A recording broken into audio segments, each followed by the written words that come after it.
ओम नमो भगवते वासुदेवाय। अब तक श्रीमद् भागवत कथा के 7वें स्कंद के 5 अध्याय हम आपको सुना चुके हैं। आज छठा अध्याय।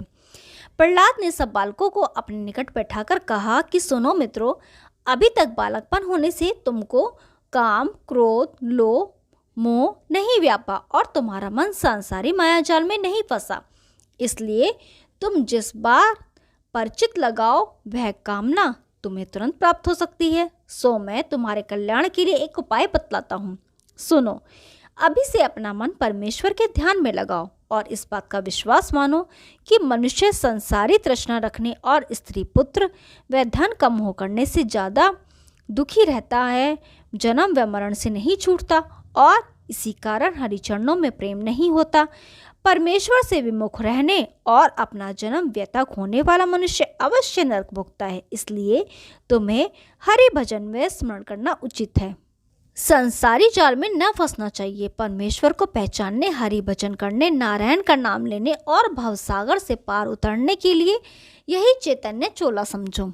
कुत्ता व बिल्ली आदि पशु योनि में केवल पेट भरने व भोग करने का ज्ञान रहता है। इसलिए मनुष्य देह पाकर एक क्षण भी परमेश्वर को न भूलना चाहिए। तुम लोग यह बात भली प्रकार जानते हो कि किसी देवता का जप व पूजा परमेश्वर के तप व स्मरण के समान नहीं होता। देवता लोग जप व पूजन करने से प्रसन्न होने पर भी छोड़ देते हैं, किंतु नारायण जी अपने भक्तों पर भी क्रोध नहीं करते। उन्हें सब जगह वर्तमान जानकर कहीं भी ढूंढने के लिए न जाना चाहिए। जिस समय प्रेम पूर्वक उनका ध्यान करो उसी समय वे प्रकट होकर रक्षा करते हैं।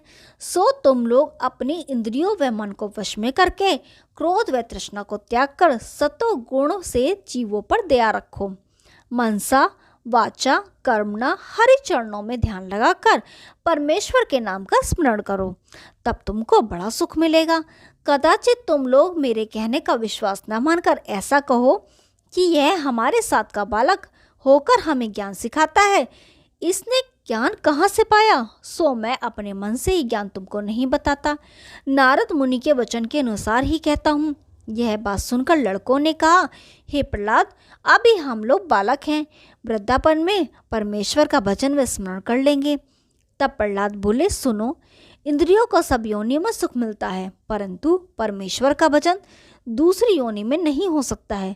तुम यह समझते हो इस जन्म में संसारी सुखों को प्राप्त कर लें, फिर मनुष्य देह प्राप्त करके भगवान का भजन करेंगे, परंतु मनुष्य शरीर बारंबार मिलना बहुत दुर्लभ है।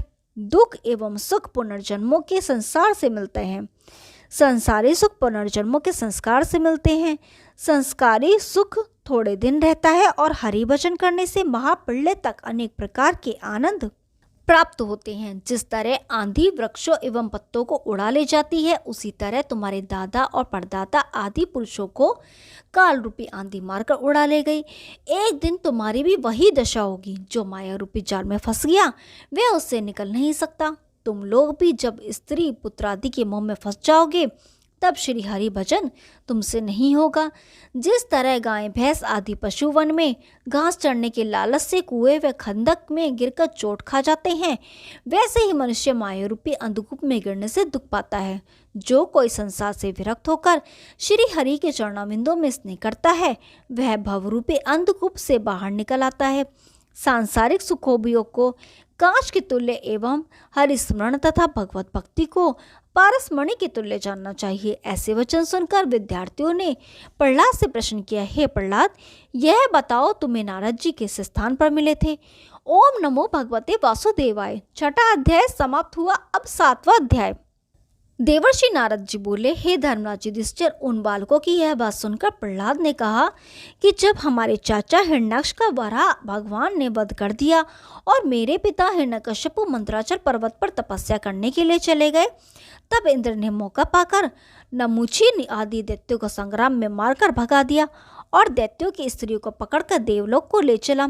जब मार्ग में नारद जी से भेंट हुई तब उन्होंने इंद्र से कहा कि तुम इन स्त्रियों को क्यों ले जाते हो? इंद्र ने कहा, हे महामुनि, दैत्यों ने भी तो हमारा राज्य छीनकर हमें बहुत दुख दिया है, अतः हम भी उनसे अपना बदला ले रहे हैं।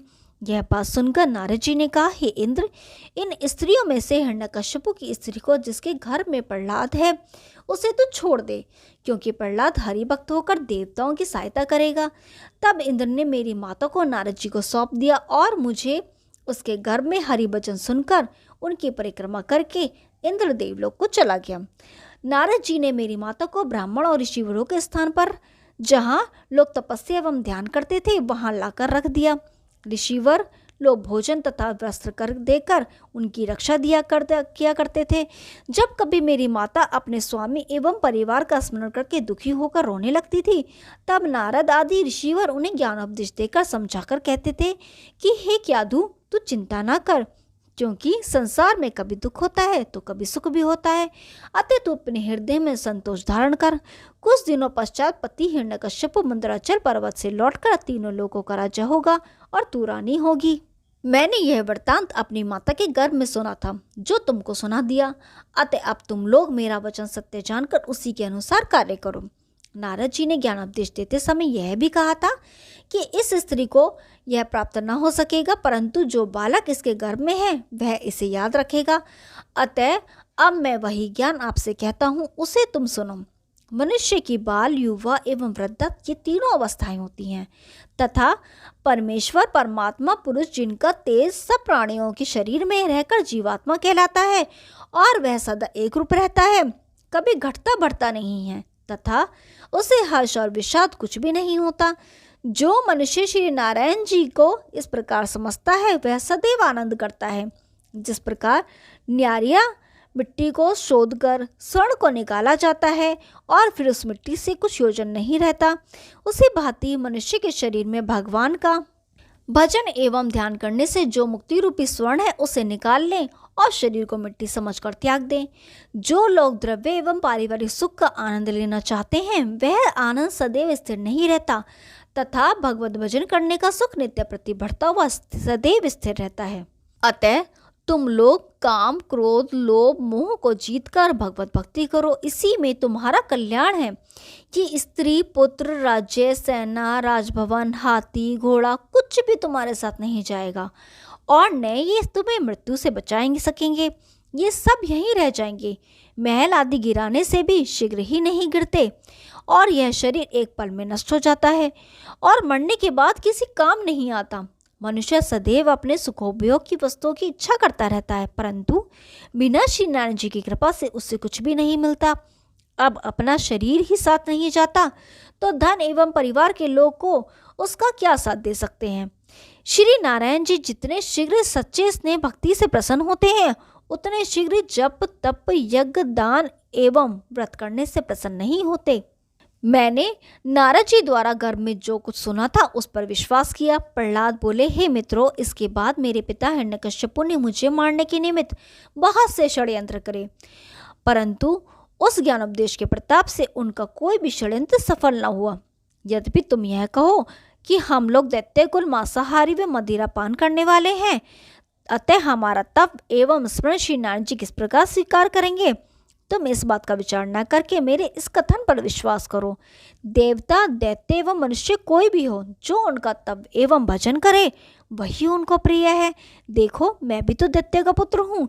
श्री नारायण जी के चरणों में जाने से मेरी जान बच गई, नहीं तो मेरे पिता ने मेरे प्राण लेने में कोई कसर नहीं छोड़ी थी। यद्यपि तुम्हारे माता पिता भी हरि स्मरण करने से रोककर तुम्हें बहुत दुख देंगे, तब श्री नारायण जी की इच्छा से उसी प्रकार उनका भी तुम्हारे पर कुछ वश न चलेगा। इस प्रकार ज्ञानोपदेश सुनकर सब बालकों ने कहा, हे प्रहलाद, हम सब विद्यार्थी तुम्हारे इस ज्ञानोपदेश से बहुत प्रसन्न हैं। अतः आज से गुरु जी की मिथ्या बातों को ग्रहण न करके हम तुम्हारे कथनानुसार सब कार्य किया करेंगे। ओम नमो भगवते वासुदेवाय। 7वां अध्याय समाप्त हुआ। अब 8वां अध्याय। देवर्षि नारद बोले, हे धर्मराज युधिष्ठिर, जब प्रहलाद द्वारा ज्ञानोपदेश देने से समस्त बालक भी गुरु की बताई विद्या को न पढ़कर श्री नारायण जी के राम नाम की रट लगाने लगे, तब सुंडा एवं मरकट ने घर से आकर उनका यह हाल देखा तो गुरु ने हिरण्यकश्यपु के डर से विद्यार्थियों से कहा कि तुम लोग ये क्या कर रहे हो। बालकों ने उत्तर दिया कि इस शरीर को पाकर हमें जो बात कहनी चाहिए वही कह रहे हैं। हम तुम्हारी इन मिथ्या बातों को पढ़कर व्यर्थ ही अपना समय क्यों नष्ट करें। जब गुरु के डांटने एवं हिरण्यकश्यपु के डराने पर भी बालकों ने राम का नाम लेना नहीं छोड़ा, तब गुरु ने समझा कि इन सब विद्यार्थियों को प्रहलाद ने ज्ञान उपदेश सुनाकर अपने जैसा कर लिया है। यह बात जानकर जब गुरु ने प्रहलाद पर अत्यंत क्रोध करके धमकाया, तब प्रहलाद मुस्कुराकर चुप हो गया। तब संडा एवं मरकट ने प्रहलाद आदि विद्यार्थियों को हिरण्यकश्यपु के निकट ले जाकर कहा, हे महाराज, आपके पुत्र प्रहलाद ने सब विद्यार्थियों को ऐसा पाठ पढ़ा दिया है कि ये लोग नारायण के राम नाम लेने के सिवाय दूसरी बात मुख से नहीं निकालते। यह वचन सुनते ही हिरण्यकश्यपु एकदम क्रोधित होकर कहने लगा, हे प्रहलाद, मैंने तुझे अनेकों दंड देकर समझाया कि नारायण का नाम मत ले, परंतु तू मेरा कहना नहीं मानता। इससे मैंने जान लिया कि अब तेरी मृत्यु के दिन निकट आ गए हैं। जैसे ऋषिवर एवं योगियों को इंद्रियां सताती हैं, वैसे ही तू मेरा शत्रु प्रकट हुआ है। अतः मैं तुझे स्वयं अपने हाथों से मारूंगा। देखूं तो कौन राम एवं नारायण तेरी रक्षा करके तेरे प्राणों को बचाता है। यह सुनकर भक्त प्रहलाद कहने लगा, हे पिता, तुम ऐसा विश्वास करके मानो कि जिसकी शक्ति से सब प्राणी तीनों लोकों में वर्तमान है और जिसकी शक्ति से तुम राज्य करते हो, वही आदि पुरुष निर्गुण ब्रह्म मेरी रक्षा करने वाले हैं। हे पिता, आप अपने को तीनों लोकों का राजा समझकर सब जीवों को अपने अधीन जानते हो। आपने अभी तक अपने मन, इंद्रियों, काम, क्रोध आदि को अपने वश में नहीं किया और उल्टे उनके अधीन रहकर नष्ट हो रहे हो। फिर दूसरे को कैसे अपने वश में कर सकते हो। आपको चाहिए कि राजसी स्वभाव एवं अधर्म को त्याग कर मन एवं इंद्रियों को अपने वश में रखो तथा श्री नारायण जी के चरणाबिंदों का स्मरण तथा ध्यान करते रहो। तभी इस सांसारिक माया मोह से विरक्त होकर आप भवसागर से पार कर पाओगे। हे पिता, सुनो, जिसकी मृत्यु समीप आ जाती है उसकी बुद्धि स्थिर नहीं रह पाती। इसलिए मैं समझता हूँ कि अब आपकी मृत्यु अति निकट आ गई है। अतः इसी कारण आप अपने उत्पन्नकर्ता श्री नारायण जी से विमुख रहते हो। यह ज्ञानोपदेश सुनकर हिरण्यकश्यपु अत्यंत क्रोधित होकर बोला, हे प्रहलाद, तेरा नारायण मुझसे अधिक बलवान नहीं है। अब तू उसे बुला ले जिससे वह आकर तेरी रक्षा करे। प्रहलाद बोला, मैं उसे बुलाऊंगा क्या, वह तो अपने भक्तों की रक्षा करने के लिए सदैव सर्वत्र व्याप्त है। यह सुनते ही हिरण्यकश्यपु उसको मारने के लिए खड़ग हाथ में लेकर और खंबे की ओर आंख दिखलाकर प्रहलाद से बोला, क्या इसमें भी तेरा नारायण व्याप्त है। यह वचन सुनते ही प्रहलाद ने जैसे ही श्री नारायण का ध्यान एवं स्मरण करते हुए खंबे की ओर दृष्टि डाली, वैसे ही श्री नारायण जी नरसिंह अवतार शरीर मनुष्य का और मुंह सिंह का धारण कर उस खंबे से दिखलाई दिए। तब हिरण्यकश्यपु ने उस स्वरूप को देखते ही बाएं हाथ से ऐसा मुक्का मारा, खंबा फट गया और उसके अंदर से नरसिंह भगवान 10 योजन के विस्तार का देह धारण करके अपने भक्त के वचनों को प्रमाणित करने के निमित्त प्रकट हुए और अत्यंत क्रोध करके दैत्यों को ऐसा ललकारा कि उसका शब्द तीनों लोकों में गूंज गया। उस शब्द को सुनते ही ब्रह्मा, सन, इंद्रादिक देवता, दैत्य एवं मनुष्य आदि प्राणी भयभीत होकर कांपने लगे। उस समय हिरण्यकश्यपु उनका तेज देखते ही घबराकर मन में कहने लगा, ऐसा अद्भुत रूप मैंने आज तक कभी नहीं देखा था। ब्रह्मा ने मुझे ऐसा वरदान दिया है कि तुम मनुष्य, देवता, दैत्य एवं पशु पक्षी आदि किसी के भी हाथ से नहीं मरेगा। अतः यह रूप ऐसा प्रकट हुआ है जिसे न मनुष्य कहना चाहिए न पशु। ब्रह्मा जी ने कहा था, तू न दिन में मरेगा न रात में। अतः यह संध्या का समय है, इसलिए उसे न दिन कहना चाहिए न रात। मैंने ब्रह्मा से यह वरदान प्राप्त किया था कि तुम्हारे द्वारा उत्पन्न किया हुआ कोई भी प्राणी मुझे न मार सके। अतः यह स्वरूप ब्रह्मा ने नहीं बनाया है, इसलिए ऐसा प्रतीत होता है कि ब्रह्मा जी का वरदान भी मिथ्या न होगा और यह मुझे अवश्य ही मारेगा। हिरण्यकश्यपु इसी सोच विचार में खड़ा रहा और उसके साथ ही अन्य दैत्य नरसिंह जी के विकराल स्वरूप को क्रोधित देखकर भयभीत हो भाग गए। जब हिरण्यकश्यपु को उनके सामने अपने गदा उन पर चलाई, तब नरसिंह जी ने उसे अपनी जांग पर लिटाकर नखों से उसका पेट फाड़ डाला और उसकी आंतें माला के समान अपने गले में पहनकर राज सिंहासन पर बैठ गए। उस समय वे महाक्रोध में थे। जब नरसिंह जी का क्रोध देखकर तीनों लोकों के सब जीव कांपने लगे, तब देवताओं ने ब्रह्मा से कहा कि तुम जाकर स्तुति करो जिनसे उनका क्रोध शांत हो। ब्रह्मा ने नरसिंह के पास जाकर दंडवत एवं परिक्रमा करके प्रार्थना की, हे त्रिलोकीनाथ, आप आदि पुरुष और सब जीवों को उत्पन्न पालन करने वाले हैं।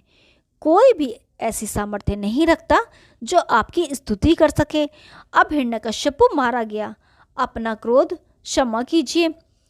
जब स्तुति करने पर भी श्री नरसिंह जी ने अपना क्रोध शांत नहीं किया, तब वरुण, कुबेर, गंधर्व, विद्याधर आदि देवताओं ने आपस में विचार करके कहा कि यह अवतार श्री नारायण जी ने केवल प्रहलाद भक्त का प्राण बचाने के लिए ही लिया है, अतः उसी की विनती से इनका क्रोध शांत होगा। ऐसा विचार कर ब्रह्मादि देवताओं ने प्रहलाद से कहा कि तुम स्वयं जाकर नरसिंह जी का क्रोध शांत कराओ, नहीं तो तीनों लोकों का नाश हो जाएगा। यह वचन सुनकर प्रहलाद बोला, बहुत अच्छा।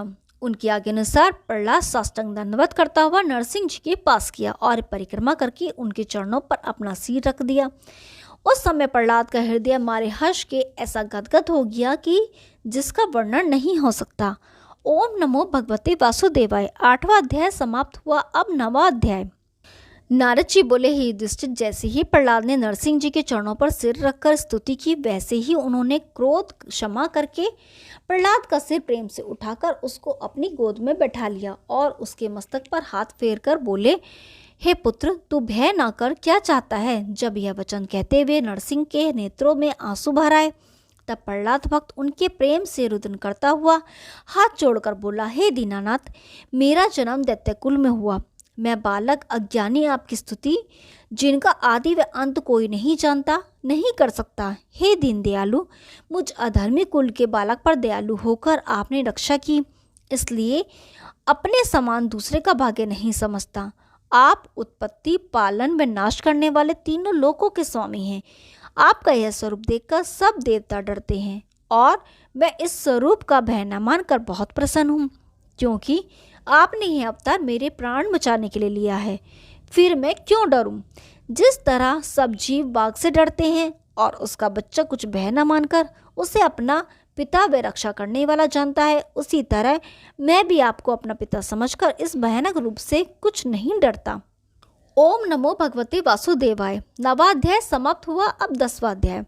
नारद जी ने कहा, युधिष्ठिर, प्रहलाद की स्तुति सुनकर नरसिंह जी बोले, हे प्रहलाद, मैं तुमसे अत्यंत प्रसन्न हूँ, कुछ वरदान मांगो। प्रहलाद ने हाथ जोड़कर विनय की, हे त्रिलोकीनाथ, मैंने सांसारिक सुख भूलोक व देवलोक दोनों जगह को देखा, परंतु वह सुख सदा स्थिर नहीं रहता, एक दिन उसका नाश हो जाता है। कदाचित आप यह कहें कि तू बालक अज्ञानी क्या जानता है, तूने क्या देखा, कहाँ देखा। सो हे प्रभु, मेरा पिता, तीनों लोकों का प्रतापी राजा हिरण्यकश्यपु जब इंद्र, वरुण एवं कुबेरादि देवताओं से हंसकर यह बात कहता था कि ऐसा काम तुमने क्यों किया, तो वे लोग अपना शरीर स्थिर नहीं रहता तो संसारी वस्तु का क्या विश्वास है। जिस प्रकार अज्ञानी बालक को दीपक दिखलाकर उसके माता पिता फुसलाते हैं, उसी तरह वरदान देने के लिए कहकर आप भी मुझे ललचाते हैं। संसार में तीनों लोकों के राज्य से उत्तम कोई वस्तु नहीं होती, सो मैं उसकी भी चाहना नहीं रखता, क्योंकि मेरा यह शरीर सदा स्थिर नहीं रहेगा। फिर किस लिए आपसे कुछ बड़ी वस्तु मांगूं? मुझे यही एक इच्छा है कि जन्म जन्मांतर दिन रात संत महात्माओं की संगति में रहकर तुम्हारे नाम का स्मरण व चरणों की भक्ति करता रहूं। एक क्षण भी तुम्हारी याद मुझे न भूले, इसके अलावा अपने लिए और कुछ नहीं चाहता। यह वचन सुनते ही नरसिंह बोले, हे बेटा, तू मेरा बड़ा परम भक्त है, इसलिए मैं चाहता हूँ कि तू अपने पिता के सिंहासन पर बैठकर राज्य कर।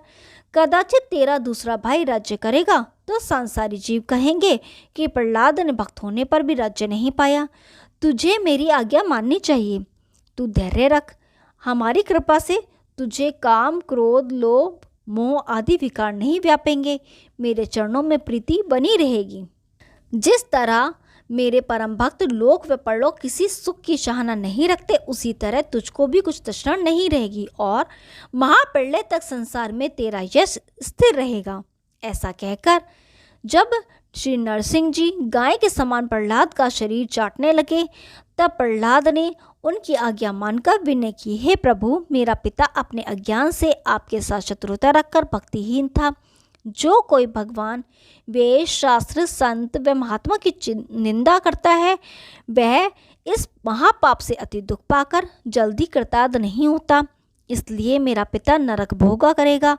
सो आप मेरे ऊपर दयालु होकर उसका उद्धार कीजिए। यह बात सुनकर नरसिंह बोले, हे प्रहलाद, तू अपने पिता का कुछ मत सोच, वह अधर्म के बदले नरक को न जावेगा।